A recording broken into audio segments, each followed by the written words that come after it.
Questão número 455, de O Livro dos Espíritos, de Allan Kardec. Resumo teórico do sonambulismo, do êxtase e da segunda vista.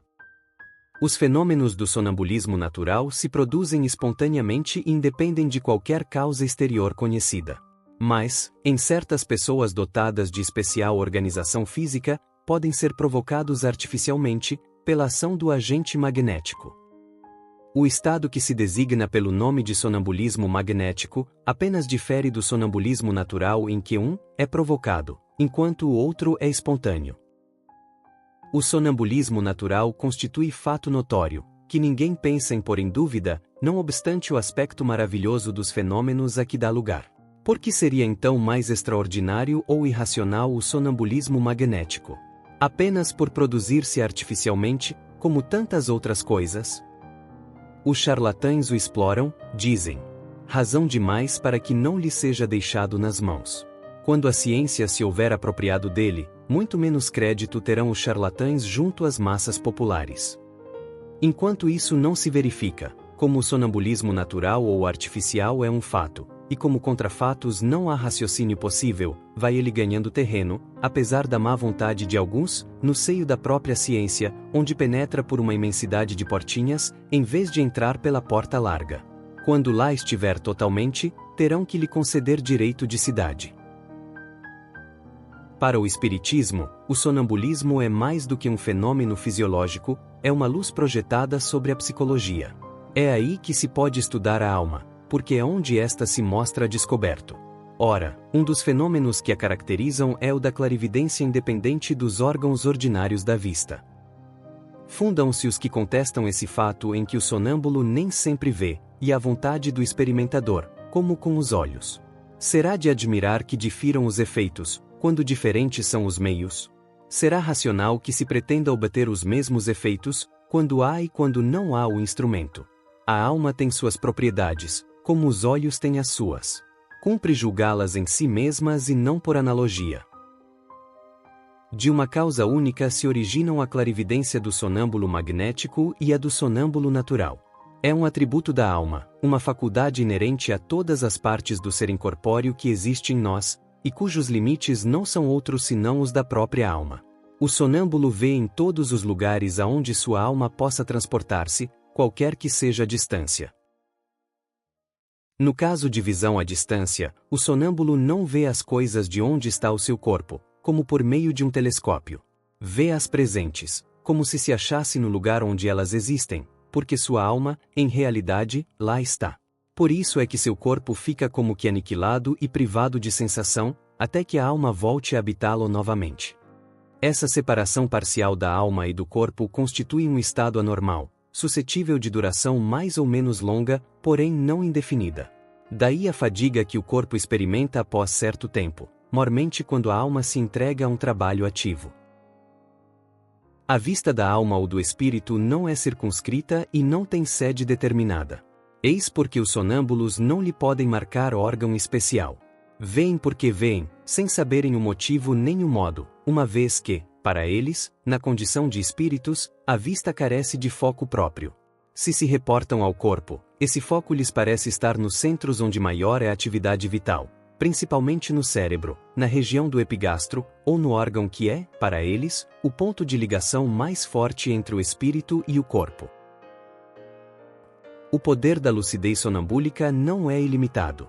O espírito, mesmo quando completamente livre, tem restringido seus conhecimentos e faculdades conforme ao grau de perfeição que haja alcançado. Ainda mais restringidos os tem, quando ligado à matéria, a cuja influência está sujeito. É o que motiva não ser universal, nem infalível, a clarividência sonambúlica.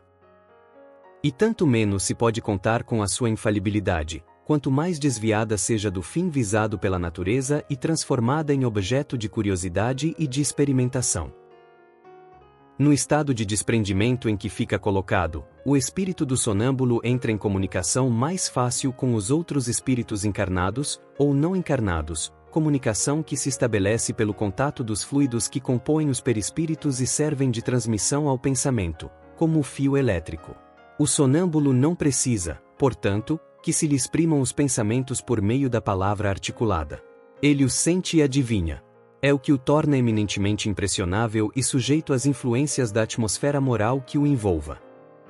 Essa também é a razão por que uma assistência muito numerosa, e a presença de curiosos mais ou menos malevolamente, lhe prejudicam de modo essencial o desenvolvimento das faculdades que, por assim dizer, se retraem, só se desdobrando com toda a liberdade no meio íntimo ou simpático. A presença de pessoas mal intencionadas ou antipáticas lhe produz efeito idêntico ao do contato da mão na sensitiva.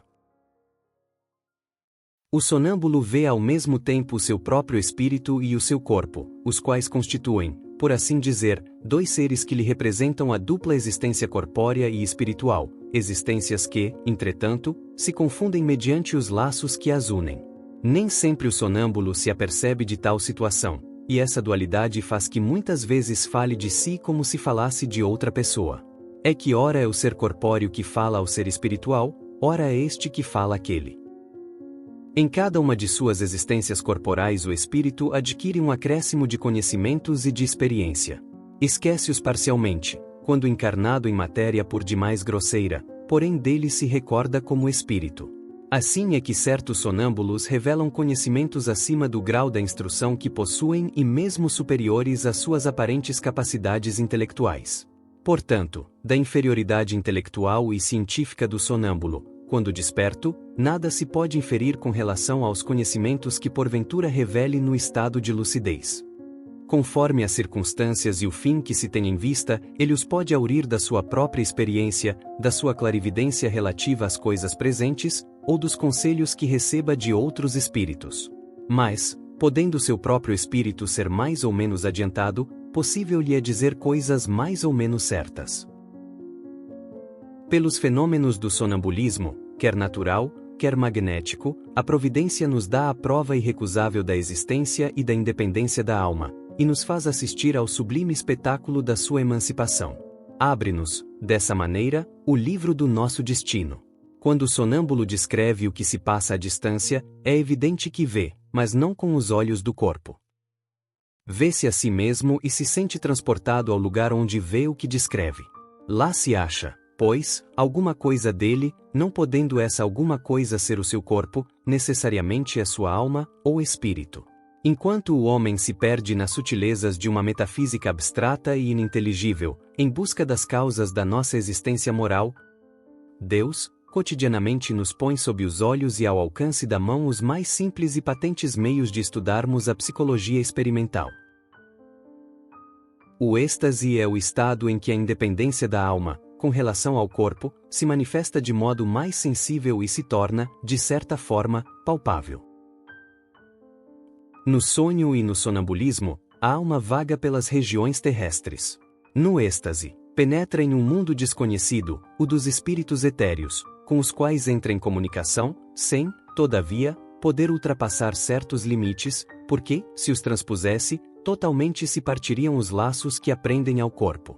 Cerca então resplendente e desusado fulgor, inebriam-na harmonias que na terra se desconhecem, indefinível bem-estar a invade. Goza antecipadamente da beatitude celeste e bem se pode dizer que pousa um pé no limiar da eternidade. No estado de êxtase, o aniquilamento do corpo é quase completo. Fica-lhe somente, pode-se dizer, a vida orgânica. Sente-se que a alma se lhe acha presa unicamente por um fio, que mais um pequenino esforço quebraria sem remissão.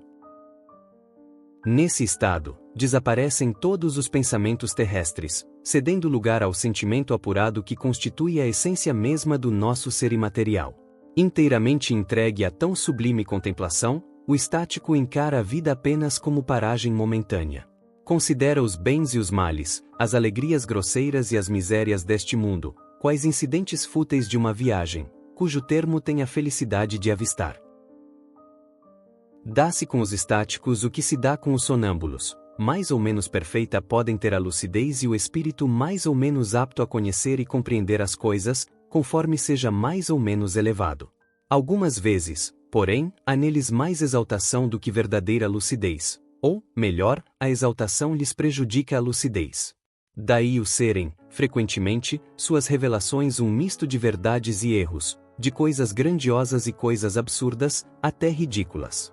Dessa exaltação, que é sempre uma causa de fraqueza. Quando o indivíduo não sabe controlá-la, espíritos inferiores costumam aproveitar-se para dominar o estático, tomando, com tal intuito, aos seus olhos, aparências que mais o aferram às ideias ou preconceitos que nutre no estado de vigília.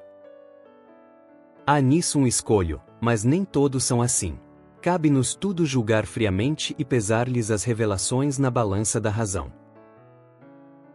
A emancipação da alma se verifica às vezes no estado de vigília e produz o fenômeno conhecido pelo nome de segunda vista, que é a faculdade graças à qual quem a possui vê, ouve e sente além dos limites dos sentidos humanos.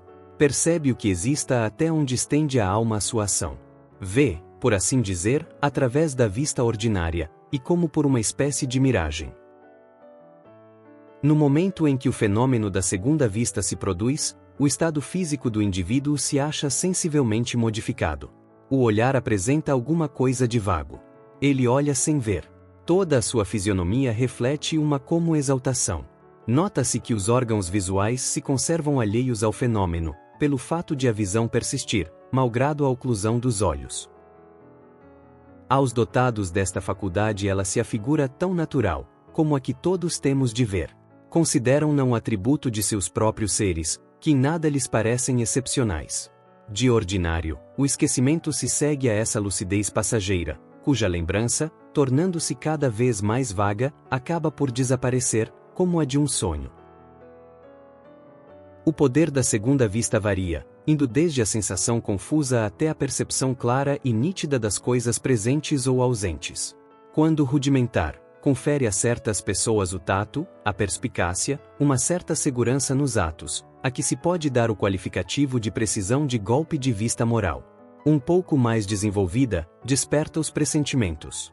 Mais desenvolvida ainda, mostra os acontecimentos que deram ou estão para dar-se. O sonambulismo natural e artificial, o êxtase e a segunda vista não passam de variedades ou modificações de uma mesma causa. Esses fenômenos, como os sonhos, estão na natureza. Tal a razão por que existiram em todos os tempos. A história mostra que foram sempre conhecidos e até explorados desde a mais remota antiguidade, e neles se nos depara a explicação de uma imensidade de fatos, que os preconceitos fizeram fossem tidos por sobrenaturais. No canal Mensagens do Bem você assiste a vídeos diários. Leia, estude e compartilhe as obras de Allan Kardec gratuitamente. Links na descrição.